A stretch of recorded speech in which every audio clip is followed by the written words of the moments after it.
And it's on. The 81st running of the Daytona 200. Here at Trackside with Billy Blythe. Drive some expert commenting. Here they come. I heard Josh Herron might be in the lead. We'll find out in a second. Yeah, he got a hot start. He's ready to go. We interviewed him back here at the AHRMA event. Great rider.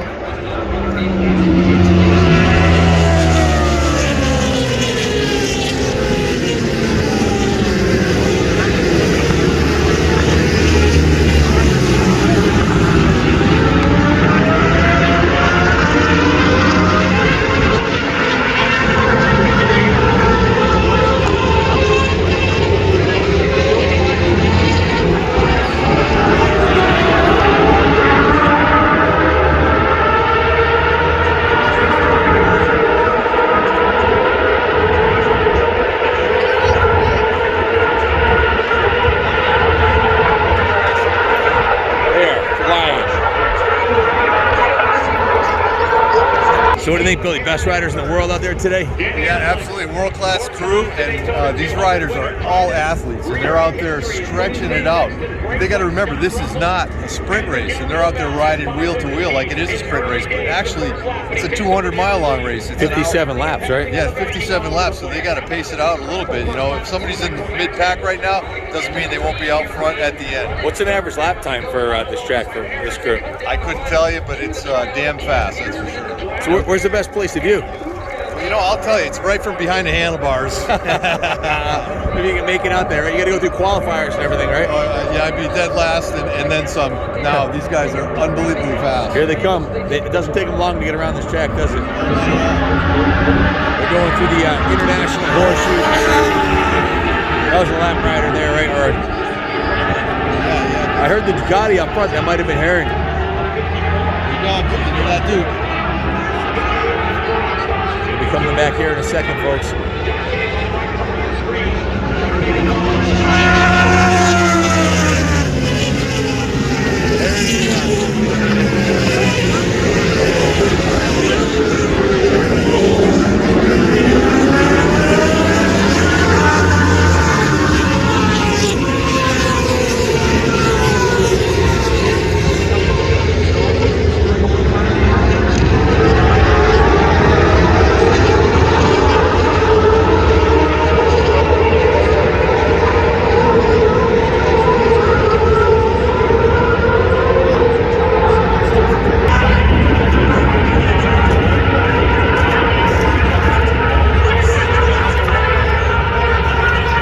What's the fastest you ever went around this track on the straightaways? Let's see, they had a radar gun set up at about 170 miles an hour on a 600. That was back in the 80s. What's it like going 170 miles an hour? Everything changes. The bike starts to steer a little differently. Suspension's bottomed out on this wall here. It literally bruised my chest and dented the gas tank on my bike because there's so much centrifugal force that's up on the wall. The G-forces are going that fast. That's right. Now, we walked the wall a while back, and it's basically, you have to like struggle to get up it. It's above it's about, how many degrees is the angle on it? I believe that the angle's 33 degrees. 33 degrees. At the steepest part. Here they come again, guys. It's great to see the differential in speed between the bikes going across the wall. No doubt. That's another troubled rider. Almost a lap down already. Here they come.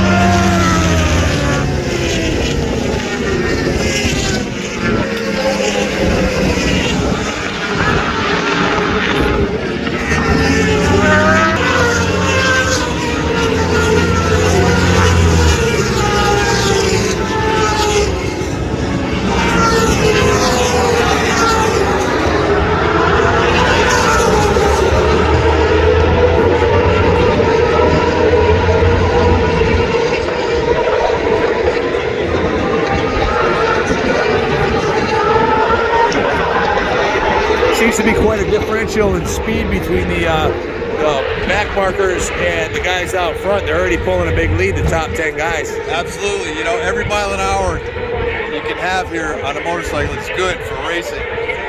but it costs a lot of money when you get up there. And the big teams have the money, they have the deeper pockets, and they can buy the horsepower that it takes to get the bike around here fast enough. The conditions are not really that good for racing. I don't know if you can tell from the video, but it's extremely windy. We've got up to 30-mile-an-hour gusts, so that kind of limits the ability to go bar to bar, so to speak, at high speeds, right? That's right, but it doesn't seem to be hampering these boys right now. They're all side by side going through the corners, and no one told them about that. Confidence, but man, oh man, when you get out on the bank and you get hit by a gust of wind, it's anybody's guess what's going to happen. So the riders have to be extra careful in that way. Amen. Here they come again, guys.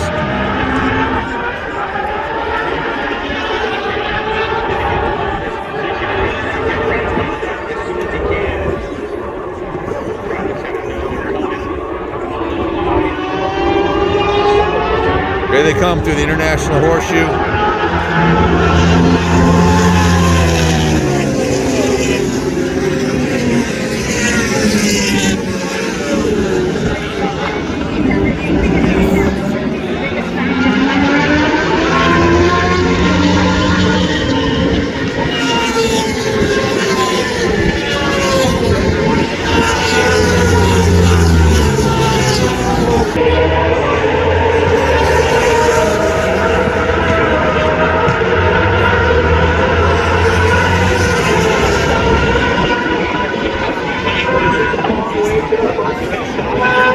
It's remarkable how close the front runners are. The top 10 guys are all really within a second or so of each other. Oh, they're stacked up tight, and when they get down in the draft, it's going to get even tighter because the bikes actually use one another to pull themselves along.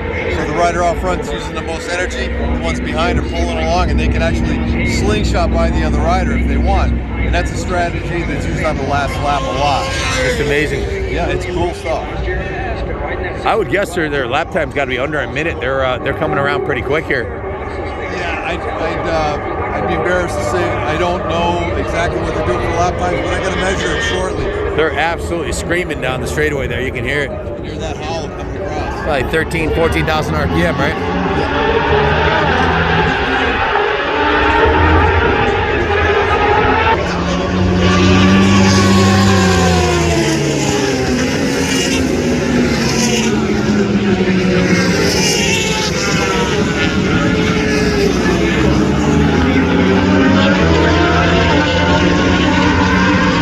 Guys, there's less than 2 seconds separating first from the 13th.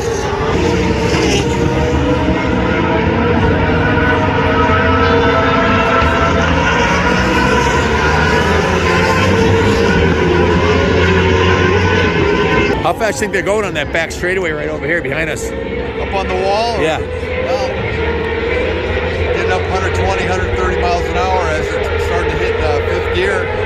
Yeah, they're going along maybe even better than that. And I hear the bikes are hitting down the back straight at full speed about 180. 180. Those are 600s. That is moving. It's hard to believe, but they're going that fast.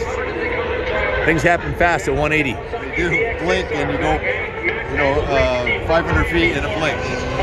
So Billy, if you go 500 feet in a blink, there's not much blinking going on, is there? No, there isn't. Your eyes are wide open and you're like this. Like, wow. Here they come.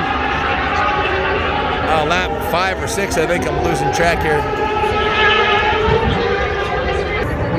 Oh, lap 5. Yep, there's a board up there, yep.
spread out a little bit, but there's still only a couple seconds separating the top guys. They had a long red flag. Somebody went down, so we are now on lap 8 after a major delay. So that's a second start. Too many red flags. They end up burning up the clutches.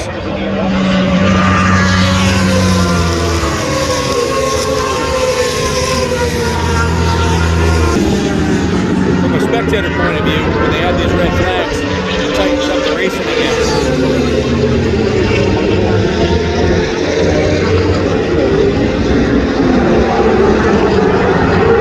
Less than 3 seconds separating the top 20 riders.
So Billy, how do you approach a 200-mile race like this? I know you've raced the Isle of Man 5 times. You've won you've won here, AMA Nationals. How do you plan for a 200-mile race? And well, firsthand, I don't know, but I know that just to plan for a 10-lap race here, or even shorter race, there's a lot of preparation goes into it. There's a lot of dynamics that happen at this track that happen nowhere else in any of the other tracks I've ridden.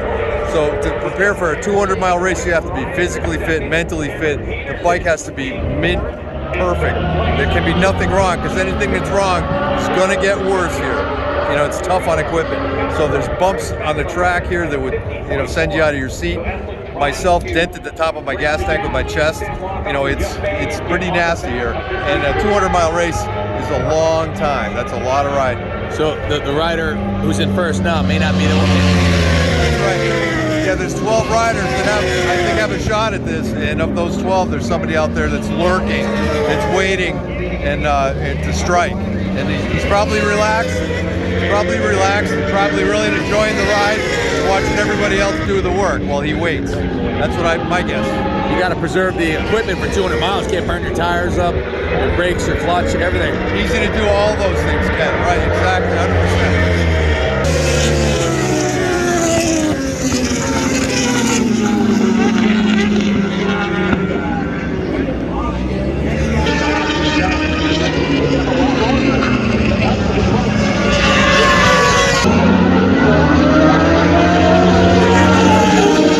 Top 7 riders have pulled away, and there's about a second and a half between first and 7th. Unbelievable. We're lapping riders 12 laps in.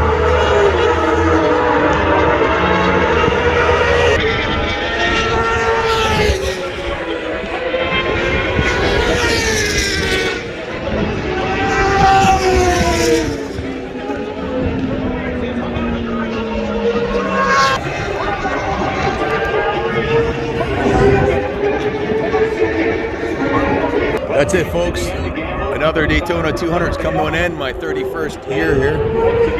It sure has changed and metamorphosed from what it used to be. 57 laps in the books. Number 96 got first, 45 second. 13 got third. Here comes your winner right here. Unbelievable. What do you say? I mean, you think about it, what this guy did, he fought his way after a